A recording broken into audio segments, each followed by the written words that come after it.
Sarah's fingers trembled as she traced the wedding invitation's golden embossing. The elegant script seemed to mock her with every curve of each letter.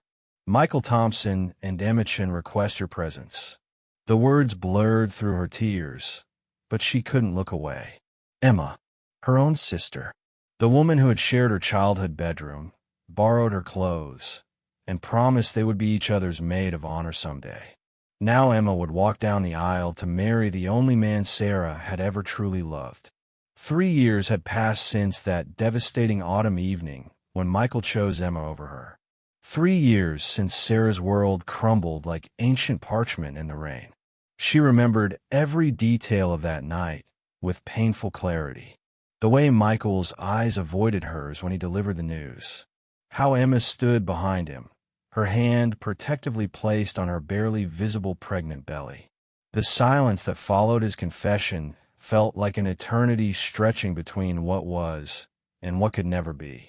Sarah had loved Michael since their college days at Northwestern.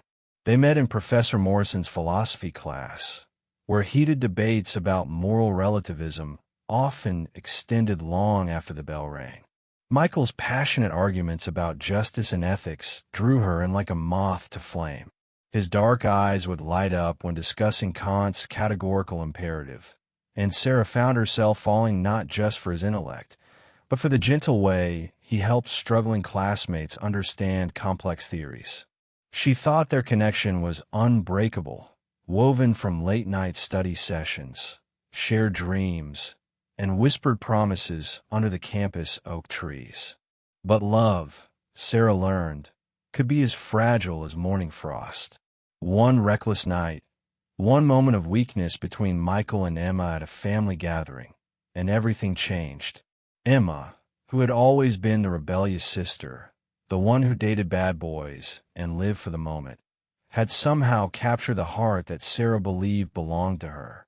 The pregnancy was unplanned, Emma tearfully admitted later, but Michael's sense of honor and responsibility ran deeper than his love for Sarah. He would do the right thing, he said, even if it meant sacrificing his own happiness. The wedding was set for June, just 2 months away. Sarah's mother had been pressing her to be Emma's maid of honor, insisting that family bonds were sacred and that forgiveness was divine. But how could she stand beside the sister who had stolen her future and watch the man she loved pledge his life to another? How could she smile and pretend that her heart wasn't shattering into a million irreparable pieces? The very thought made her stomach churn with a mixture of grief and rage that threatened to consume her entirely. Sarah closed her eyes and remembered Michael's last words to her before everything fell apart. They were sitting in their favorite coffee shop near campus, the one with mismatched chairs and walls covered in local artwork. "Sarah," he had said, reaching across the small table to take her hand, "I want you to know that what I feel for you, it's real.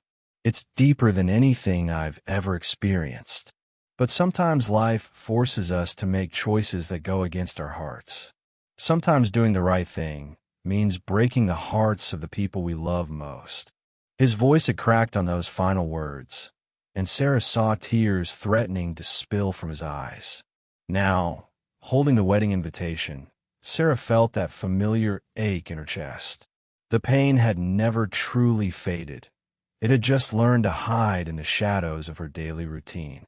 She worked as a pediatric nurse at Children's Memorial Hospital, pouring her maternal instincts into caring for sick children since she couldn't have the family she had dreamed with Michael. Her colleagues saw her as dedicated and compassionate, never suspecting that she was running from her own broken dreams. Each day, she witnessed families torn apart by illness and tragedy, reminding her that her problems were small in the grand scheme of human suffering. Yet the heart wants what it wants, regardless of logic or perspective. The invitation felt heavy in her hands, weighted with unspoken regrets and roads not taken. Part of her wanted to tear it into confetti and let the pieces scatter in the wind. But another part of her, the part that still loved Michael despite everything, knew she had to witness this moment. She had to see him make his vows to Emma, had to find a way to let go of the future they would never share together. The wedding day arrived with the kind of perfect weather that seemed to mock Sarah's inner turmoil. Golden sunlight filtered through the stained glass windows of St. Catherine's Cathedral, casting rainbow prisms across the mahogany pews. Sarah sat in the third row, wearing a navy dress that Emma had specifically requested she avoid because it was too funeral-like.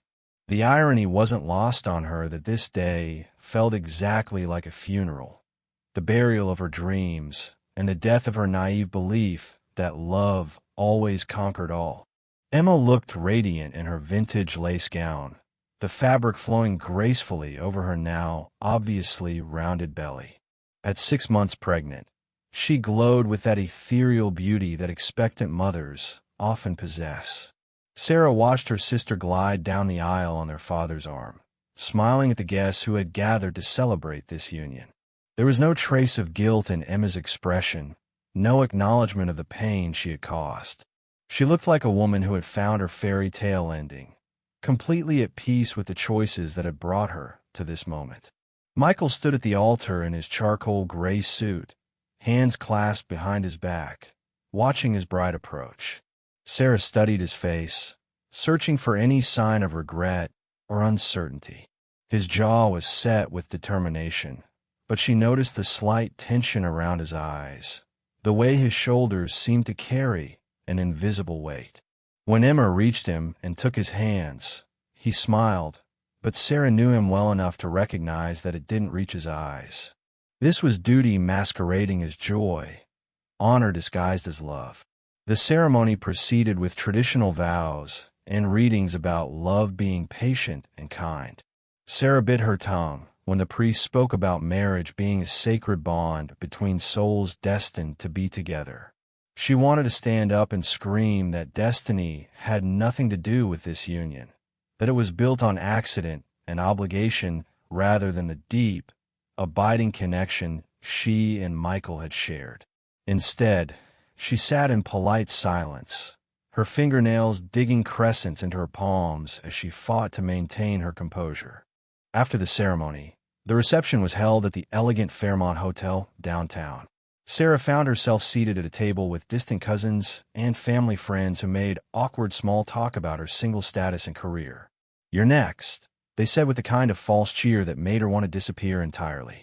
She nodded and smiled, playing the role of the happy sister-in-law, while inside she felt like she was slowly drowning in a sea of champagne toasts and wedding cake. During the father-daughter dance, Sarah slipped away to the hotel's rooftop garden.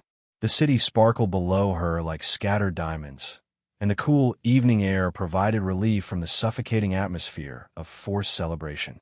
She was leaning against the railing, trying to gather the strength to return to the reception, when she heard footsteps behind her. She didn't need to turn around to know it was Michael. "I saw you leave," he said quietly, coming to stand beside her. They stood in comfortable silence for several minutes, the familiar ease between them still present despite everything that had happened. Finally, Michael spoke again. "Sarah, I need you to know that none of this was supposed to happen the way it did. If I could go back and change everything, I would. But I can't abandon my child, and I can't abandon Emma when she needs me most." Sarah turned to face him, studying the man she had loved with every fiber of her being. "I know you think you're doing the right thing, Michael. You always were noble to a fault. But answer me this. Are you happy? Really, truly happy?" Her voice was barely above a whisper, but it carried the weight of 3 years of unspoken questions. Michael's silence was answer enough.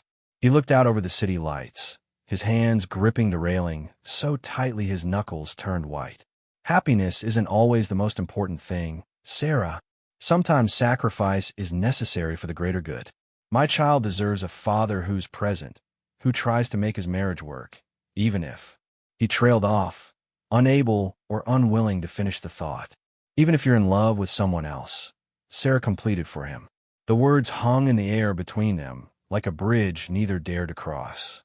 Michael closed his eyes and nodded slowly, the admission costing him more than he was willing to show. They stood there in the moonlight, two souls who had found their perfect match in each other, but were kept apart by circumstances and Michael's unwavering sense of duty. The sound of laughter and music from the reception below reminded them both where they were supposed to be. Michael straightened his tie, and turned to go back inside.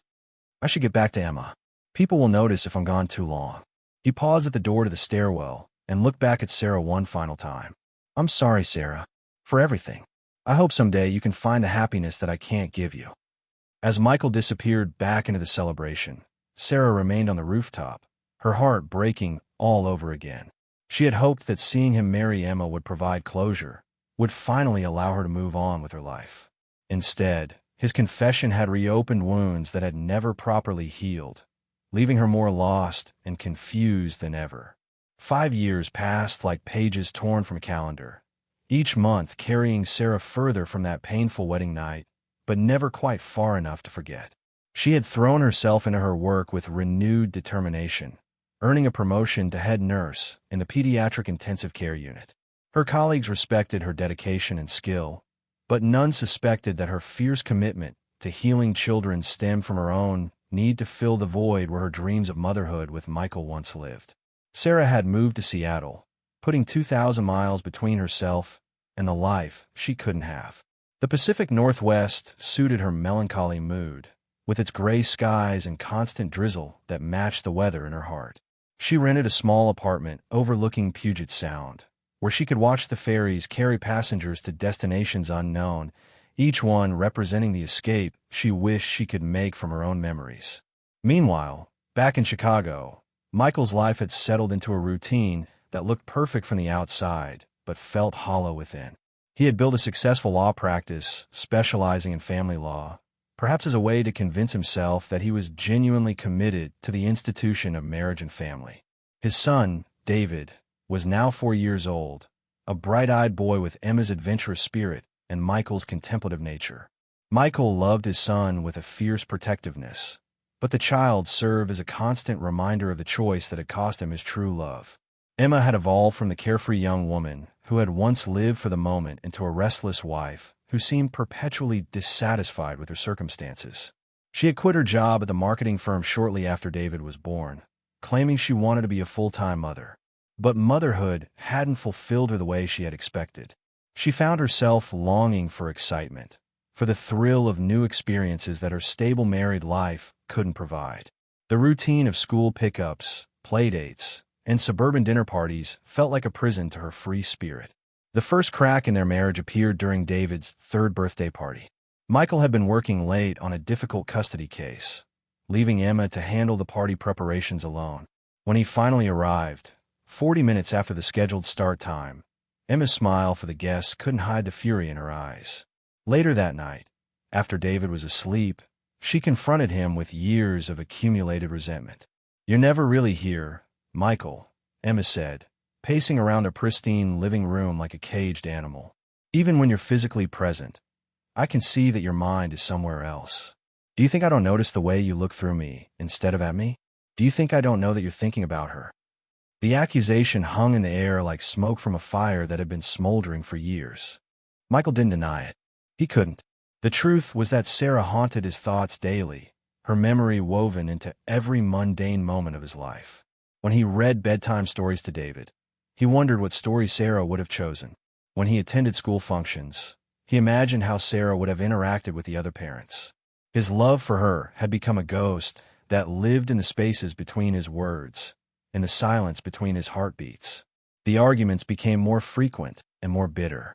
Emma accused Michael of emotional abandonment, of going through the motions of marriage without truly being committed to their relationship.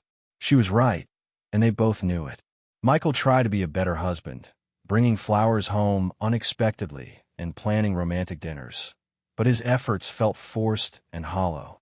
Emma could sense his heart wasn't in it, that he was performing the role of loving husband rather than actually being one. Their sex life, never passionate to begin with, became perfunctory and rare. They slept in the same bed, but lived in separate emotional worlds. Emma began staying out later with friends, claiming she needed space to rediscover herself. Michael didn't question her absences. Part of him was relieved to have time alone with his thoughts and memories. He would sit in his study after David was asleep, looking at old photos from college and wondering what Sarah was doing with her life. David became the only genuine source of joy in their household. His innocent laughter and boundless energy providing temporary relief from the tension that crackled between his parents. Both Michael and Emma loved him deeply, but even their shared devotion to their son couldn't bridge the growing chasm in their marriage. Michael worked longer hours to avoid the uncomfortable silences at home, while Emma grew more adventurous in her social life, seeking the excitement and validation that her marriage failed to provide. The breaking point came on a rainy Thursday evening in October. Emma had been out with friends again, returning home after midnight with liquor on her breath and defiance in her eyes. Michael was waiting in the kitchen, having fallen asleep at the table while reviewing case files. The sound of Emma's heels on the hardwood floor woke him, and he looked up to find his wife standing in the doorway like a stranger. "We can't keep pretending anymore, Michael," Emma said, her voice steady despite the alcohol. "This marriage is killing both of us slowly. We both know you never got over Sarah, and I'm tired of competing with a ghost. I'm tired of feeling like second choice, like the consolation prize you settled for, because duty demanded it." Her words were sharp and true, cutting through years of polite pretense and careful avoidance of the fundamental problem in their relationship. Michael looked at his wife, really looked at her, and saw not the vibrant young woman he had once known, but a person who had been slowly suffocating in a loveless marriage. The weight of his choices pressed down on him like a physical force, making it hard to breathe. The divorce proceedings began 6 months later, unfolding with the clinical precision that Michael had witnessed in countless other families but never imagined would consume his own. Emma hired Patricia Kellerman, one of Chicago's most aggressive divorce attorneys, known for her ruthless tactics in securing favorable settlements for her clients. Michael found himself on the opposite side of battles he had once helped other men navigate, experiencing firsthand the emotional carnage that legal warfare could inflict on a family. Emma's strategy became clear during the first mediation session. She wanted everything: the house, majority custody of David, substantial alimony, and half of Michael's law practice. Her attorney painted him as an emotionally absent husband who had psychologically abandoned his family years ago. They had evidence, Emma claimed: years of his distracted behavior, his long work hours, his emotional unavailability. Patricia Kellerman presented a compelling case that Michael had never truly committed to the marriage, that he had been living a lie that had damaged Emma's mental health and David's sense of security. "My client deserves compensation for the years she spent trying to make a marriage work with a man whose heart belonged to another woman," Patricia argued during one particularly brutal session. "She sacrificed her career, her youth, and her emotional well-being for a relationship that was doomed from the start because Mr. Thompson never let go of his first love." The words stung because they were essentially true, even if the legal implications were devastating. Michael's attorney, Robert Shun, fought back with evidence of Emma's increasing absences from home, her nights out drinking with friends, and her apparent disinterest in being a full-time mother despite her claims. But the damage was done. The court saw a successful lawyer who had the means to support his family, but had failed in his emotional obligations, and a young mother who had given up her independence to support a man who couldn't love her properly. The custody battle over David became the most painful aspect of the entire ordeal. Both parents genuinely loved their son, but their lawyers turned that love into a weapon. Emma's team argued that David needed stability and that his father's workaholic tendencies made him an unsuitable primary caregiver. Michael's lawyer countered that Emma's recent behavior showed signs of instability and that David needed his father's steady influence. The 5-year-old boy became a pawn in a game where everyone claimed to be protecting his best interests while actually serving their own. During this tumultuous period, Emma made a discovery that would change the trajectory of their divorce and Michael's life forever. While going through Michael's study to document assets for her attorney, she found his old college yearbooks and photo albums. Hidden between the pages of his constitutional law textbook, she discovered letters that Sarah had written to him during their college relationship. Love letters filled with dreams of their future together, passionate declarations of devotion, and intimate details of their relationship that made Emma's stomach turn with jealousy and rage.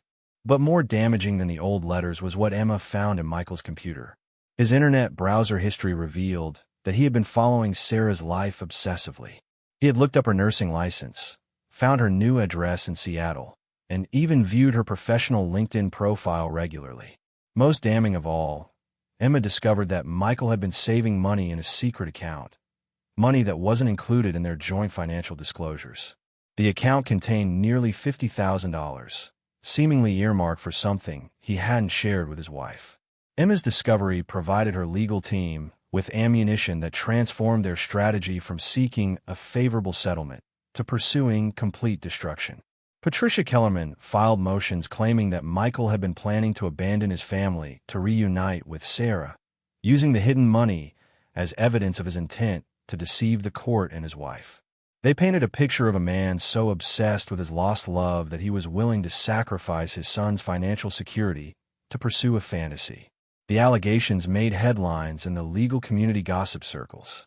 Prominent family lawyers' marriage crumbles over secret obsession with lost love read one particularly embarrassing article in the Chicago Legal Tribune.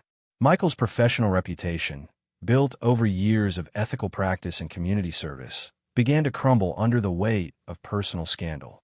Some clients questioned whether a man who couldn't maintain his own marriage was qualified to give advice about family matters. His law partners, though publicly supportive, privately worried about the impact on their firm's reputation. Meanwhile, in Seattle, Sarah remained blissfully unaware of the chaos her memory was causing in Chicago.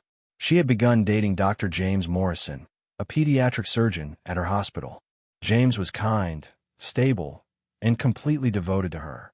He proposed on Christmas Eve with a vintage diamond ring that had belonged to his grandmother.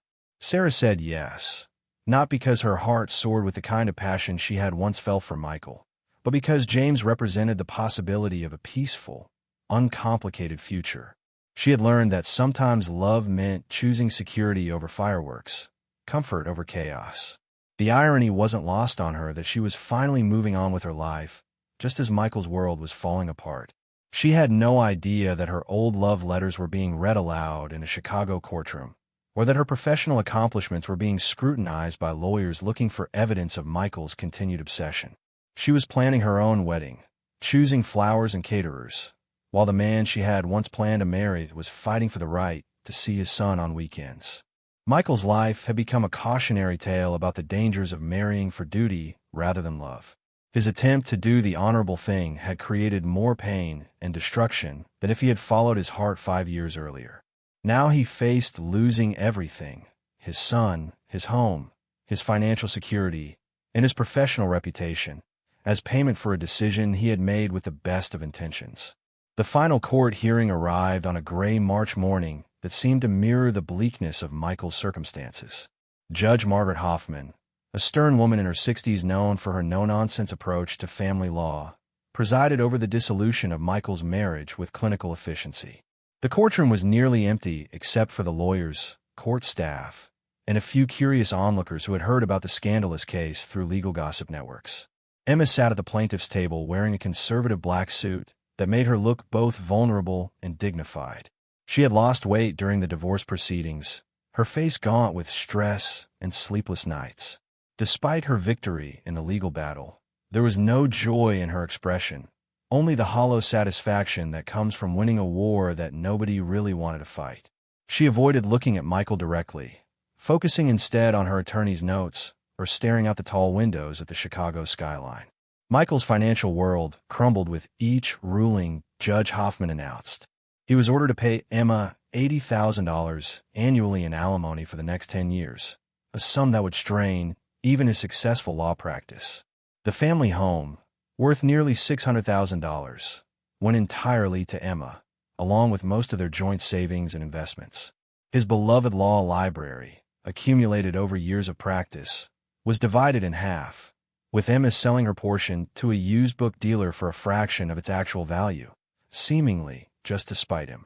The custody arrangement was perhaps the cruelest blow of all. David would live primarily with Emma, spending only alternating weekends and one evening per week with his father. The judge cited Michael's emotional unavailability and work schedule as primary factors in the decision, despite his desperate pleas that he was willing to change his priorities to spend more time with his son. The courtroom fell silent as Michael listened to his visitation rights being reduced to a mathematical formula that couldn't possibly capture the depth of his love for David. But the most devastating revelation came when Judge Hoffman addressed the secret bank account that had caused so much controversy. Michael was forced to explain under oath that the money had been saved not for some fantasy reunion with Sarah, as Emma's lawyers had claimed, but for David's college fund. He had wanted it to be a surprise, a nest egg that would ensure his son could attend any university he chose without the burden of student loans. The irony was crushing. His attempt to secretly provide for his child's future had been twisted into evidence of his unfitness as a father. Emma's lawyer had one final twist to the knife prepared. Patricia Kellerman presented evidence that Michael had been in therapy for the past 2 years, seeing Dr. Rachel Goldman to address what his medical records described as persistent melancholia and inability to form genuine emotional attachments.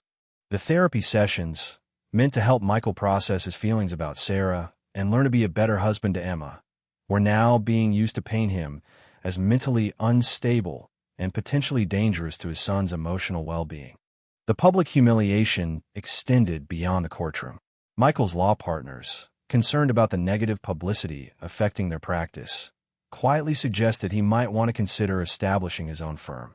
Several major clients had already terminated their relationships, citing concerns about his personal judgment affecting his professional capabilities.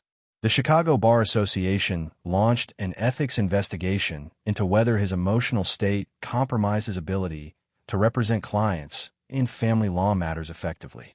Michael's apartment, a modest 2-bedroom place in a less fashionable neighborhood, felt like a prison cell compared to the spacious home he had lost. The walls were bare except for a few photographs of David and his law school diploma, which now seemed to mock him with its promise of success and respectability. He spent his limited visitation time with David trying to create normal father-son experiences in abnormal circumstances, taking him to museums and parks while struggling not to let his bitterness show. David, now 6 years old, sensed the tension and sadness that surrounded his parents' interactions during custody exchanges. The bright, curious child had become withdrawn and anxious, asking difficult questions about why Mommy and Daddy couldn't live in the same house anymore and whether Daddy still loved him. Michael's heart broke each time he had to return David to Emma, watching his son's small figure disappear into the house that had once been their family home. The legal fees had consumed most of Michael's liquid assets, forcing him to take out loans against his future earnings just to stay afloat. His credit score plummeted as he struggled to meet both his court-ordered financial obligations and his basic living expenses. The man who had once advised wealthy clients on protecting their assets now found himself one missed payment away for financial ruin, learning firsthand how quickly a comfortable middle-class life could spiral into economic desperation. Emma, meanwhile, discovered that winning the divorce hadn't brought her the happiness she had expected. The house felt empty and cold without Michael's presence, and raising David alone while managing her newfound financial responsibilities proved more challenging than she had anticipated. She began to realize that her anger toward Michael had been fueled as much by her own guilt over the circumstances of their marriage as by his emotional absence. The victory felt hollow, like winning a contest nobody should have entered in the first place. 2 years after the divorce was finalized, Michael's life had settled into a routine of quiet desperation, punctuated by brief moments of joy during his limited time with David. He had established a small solo practice specializing in personal injury law, a field that felt less hypocritical given his own personal failures. His modest office in a converted Victorian house on the outskirts of downtown Chicago was a far cry from the prestigious firm where he had once been a partner, but it provided enough income to meet his obligations while slowly rebuilding his shattered finances. On a cold February evening, Michael was working late when his phone rang with a call that would change everything. The caller ID showed Emma's number, which immediately sent a spike of anxiety through him. She only called during emergencies or when there were problems with David's schedule. But Emma's voice on the other end was different than he had heard in years, shaky, frightened, and stripped of the confidence that had carried her through their bitter divorce proceedings. "Michael," she began, her words coming in rushed, panicked bursts. "I need to tell you something, and I need you to not hang up on me. Please." There was genuine fear in her voice, a vulnerability that reminded him of the young woman he had once known before their marriage became a battlefield. "I'm in trouble. Real trouble. And David. David might be in danger too." Emma's confession spilled out like water through a broken dam. After their divorce, she had started dating Marcus Riley, a charming businessman who had swept her off her feet with expensive dinners, weekend getaways, and promises of the exciting life she had always craved. Marcus owned several nightclubs and restaurants around Chicago, always had plenty of cash, and treated Emma like a queen. But what Emma hadn't realized was that Marcus's legitimate businesses were fronts for money laundering operations connected to organized crime. The FBI had been watching Marcus for months, building a case against his organization. Emma's house, purchased with Michael's money through their divorce settlement, had unknowingly become a meeting place for Marcus's associates. Federal agents had documented dozens of suspicious individuals coming and going from the property, photographing Emma and David in the background of their surveillance operations. Now Emma faced the terrifying possibility of being charged as an accessory to criminal activity, with David potentially being placed in protective custody while the investigation unfolded. They showed me pictures. Michael, Emma sobbed into the phone. Pictures of me and David at the house with these people. They want me to cooperate, to help them build their case against Marcus. But if I do that and he finds out... Her voice trailed off, but the implication was clear. Marcus's world was one where cooperation with law enforcement could have deadly consequences, and Emma had unknowingly placed herself and David directly in harm's way. Michael listened to his ex-wife's confession with a mixture of horror and bitter irony. Emma's pursuit of excitement and adventure, the very restlessness that had contributed to the end of their marriage, had led her into a situation far more dangerous than the emotional emptiness she had fled. The house that she had fought so hard to win in their divorce had become a trap, and the financial security she had demanded was now threatened by potential criminal charges and legal fees that would dwarf even their contentious divorce proceedings. Despite everything Emma had put him through, despite the years of bitterness and the ongoing pain of limited access to his son, Michael's protective instincts kicked in immediately. David was innocent in all of this, a 7-year-old boy who didn't deserve to suffer because of his mother's poor judgment. Without hesitation, Michael told Emma to pack essential items for herself and David and come to his apartment immediately. He would call his few remaining contacts in law enforcement to find out exactly what kind of danger they were facing and what options they had. The next few hours passed in a blur of phone calls, hushed conversations, and desperate planning. Michael's apartment, barely large enough for his solitary lifestyle, suddenly became a refuge for the family he had lost years earlier.